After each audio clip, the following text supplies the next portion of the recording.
Hello friends. आशा है आप लोग सब ठीक ठाक होंगे इस लॉकडाउन की घड़ी में। पिछले बार जब हमने डिस्कशन किया था तो हमने फुटबॉल के ट्रेंड के बारे में डिस्कस किया था और एक्शंस हम उसको एक्शन डेवलपमेंट एक्शन हमारे क्या हैं। ट्रेंड में हमने देखा था कि हमने डाटा लिया था, एक ब्रॉडकास्ट ऑडियंस रिसर्च काउंसिल है, बराक BARC, उधर से डाटा और बाकी टीवी के जो एक्सपर्ट्स हैं उन्होंने डाटा दिया था कि बिलियंस में हैं जो फुटबॉल देखते हैं इंडिया में। तो मतलब ट्रेंड है, इंटरेस्ट है, काफ़ी इंटरेस्ट है।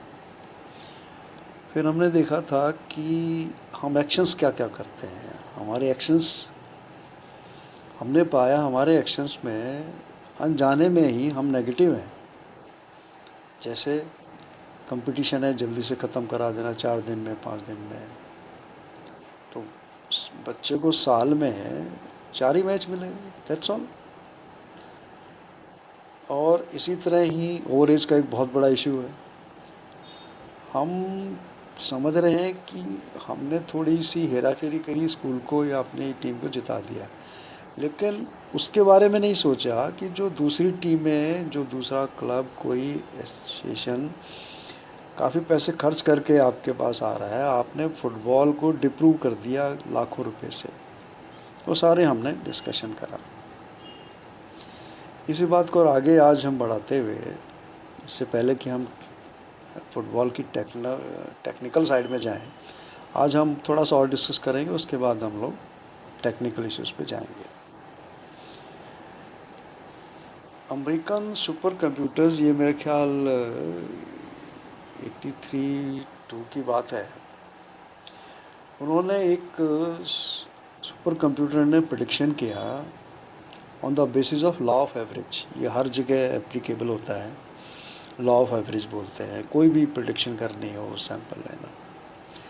तो उन्होंने कहा कि इंडिया की जो पॉपुलेशन है, कंट्री जिस तरीके का है, इसमें 4 से 5 मेडल तो अगर कोई स्कीम नहीं भी है, ना कोई कोच है, ना कोई प्रमोशनल स्कीम है, तब भी 4 से 5 मेडल ओलंपिक के आने चाहिए। और वो भी दिल्ली के 250 से 300 किलोमीटर के अंदर, जहाँ पर ऐसा लोगों का मेंटल, साइकोलॉजिकल, फिजियोलॉजिकल स्टेटस है कि उनको 4-5 मेडल मिल जाने चाहिए बिना किसी प्रमोशन स्कीम्स के। अगर फिर उसी आर्टिकल में आगे दिया था कि ऐसा क्यों नहीं हो रहा है, तो उसमें पता लगा कि फेडरेशंस के सेक्रेटरीज, प्रेसिडेंट 20-20 साल से, 30-30 साल से बने हुए हैं और वो बहुत रिस्पेक्टेबल पर्सन्स हैं। उन्होंने स्पोर्ट्स के लिए बहुत कुछ किया है, मतलब ऐसे ही नहीं बन गए, highly respectable person in the society. और उन्होंने ही उसको डेवलपमेंट के लिए अपना जी जान लगाया है। लेकिन फिर प्रॉब्लम क्या हो गई, स्पोर्ट्स डेवलप क्यों नहीं हुआ हमारा? कोई भी स्पोर्ट्स, फुटबॉल का है, उसके क्यों नहीं हुआ आगे, या हम पीछे रह गए औरों से? तो कहते हैं दुनिया में एक ही चीज़ कांस्टेंट है, चेंज। चेंज जरूर होगा। और हमने ये पाया कि हमारे जो, हम लोग जो स्पोर्ट्स के प्रमोटर बने, हमने उस जो इकोनॉमिक चेंज हुआ, economic change bring the social change. जैसे जॉइंट फैमिलीज़ थी, फिर सेपरेट न्यूक्लियस फैमिलीज़ हो गई, और ऐसे ऐसे पहले साइकिल पे चलते थे, स्कूटर आ गए, कार आ गई, सी आ गया। उसको हमने नकारते हुए हम फिर भी स्पोर्ट्स में वही जो पुराना हमारा नज़रिया था, हमने उसी को ही रखा। इसमें मैं आपसे एक्सपीरियंस कुछ डिस्कस करना चाहूँगा कि हमने चेंज क्यों नहीं, चेंज एक्सेप्ट किया ही नहीं हमने, सोशल चेंजेस कैसे।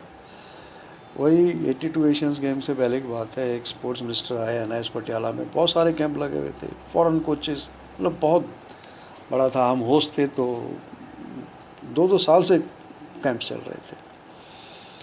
तो बहुत अच्छा सोशल एस्पेक्ट्स, वही कह रहा हूँ कि जो टेक्नोलॉजी तब अप्लाई कर पाएंगे जब हम सोशल उसको एक्सेप्ट करेंगे तब।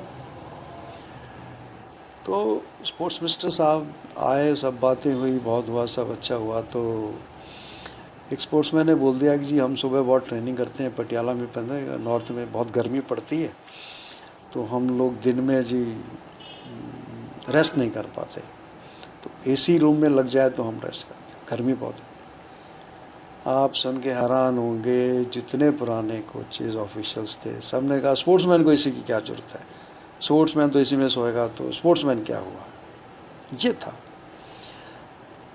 अब फिर डिस्कशन हुआ कि ये ऐश करने के लिए नहीं है एसी, रिकवरी प्रोसेस में मदद करेगा स्पोर्ट्समैन की। अगर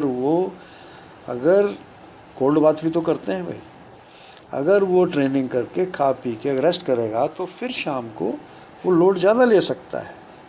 तो AC is not for luxury, is necessary for relaxation, recovery में हेल्प आउट करेगा।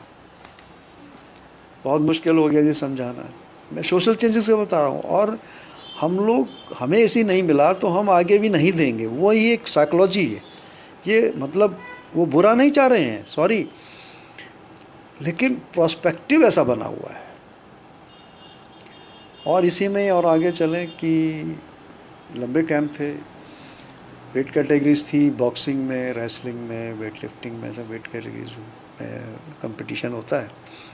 तो उसमें कहा गया कि हमारी भी ड्यूटी लगी कि भाई देखो, इनको टेक्नोलॉजी से कहा हो कि फ़ैट परसेंटेज निकालो, तो जिनमें फ़ैट परसेंटेज ज़्यादा था उनकी अगर डाइट फ़ैट परसेंटेज कम हो जाएगा तो वेट कम हो जाएगा।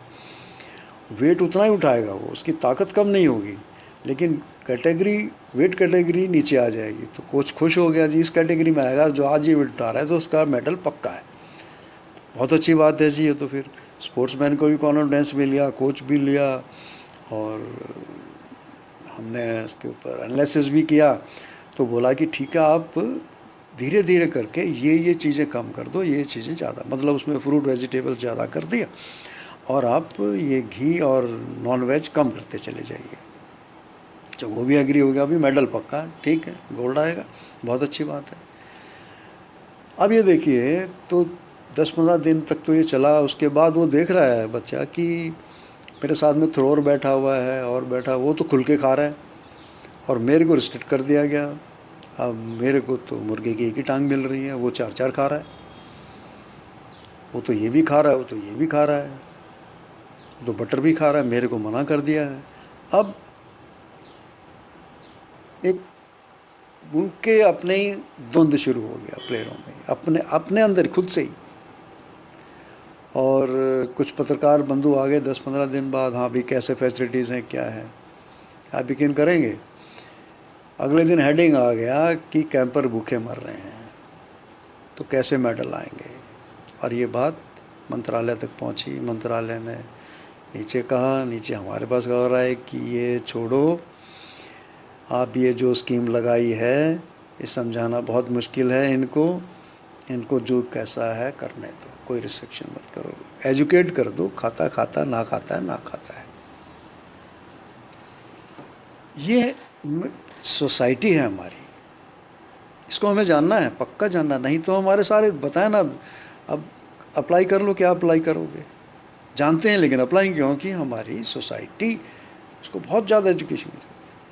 और अगर हम पीछे जाएं, 70-71 की बात है, नेशनल स्टेडियम ही होता था यहाँ, स्टेडियम दिल्ली में उस टाइम पे। तो यहाँ हम लोग खेलने जाते थे, तो देखा कि NS पटियाला की बस खड़ी है, उसमें हॉकी स्टिक्स जा रही हैं खड़ी। मतलब कहाँ भाई हॉकी स्टिक्स कहाँ जा रही हैं? बोला ये ऑस्ट्रेलिया न्यूजीलैंड जाएंगी, उनको हॉकी का नहीं पता है कुछ, वो हॉकी नहीं जानते हैं, उनको हॉकी ना बनती है। आज हमें सब पता है ऑस्ट्रेलिया न्यूजीलैंड की क्या हालत है, हम वहाँ से कोच ला रहे हैं हमें हॉकी सिखाने के लिए। और आगे इसी बात को ले जाऊँ, जब हॉकी की हम इसलिए बात करते हैं कि उसमें हमारे पास ओलंपिक गोल्ड इतने थे और आज हम उसके लिए तरस रहे हैं।